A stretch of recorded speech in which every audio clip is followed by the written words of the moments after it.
రాజు బకుళా మాతతో మమతానురాగాలు తొలికి సలాడుతూ మాత పలికిన పలుకులు వింటూ ఆకాశరాజు ఆనందించి భార్యా బిడ్డల సమ్మతి కనుగొని ఎద్దలతోటే సంప్రదించి కబురే మీకు పంపెదము వకుళ మాతను సాగనంపి కులగురువైన సుఖముని పిలిచే ఆకాశరాజు బృహస్పతితో శుభలగ్నము వ్రాయించుట గురువర్యులనే ఆహ్వానించి తగురీతినే పూజించి శ్రీనివాసుల పద్మావతుల ప్రేమ వృత్తాంతమే తెలిపెనుగా శుభముని ఎంతో ఆనందించి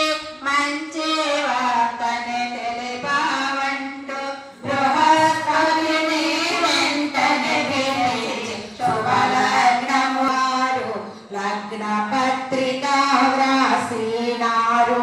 సుఖముని శ్రీనివాసులకు లగ్న పత్రిక అందించుట. ఆకాశరాజు సుఖయోగేంద్రులకు లగ్న పత్రిక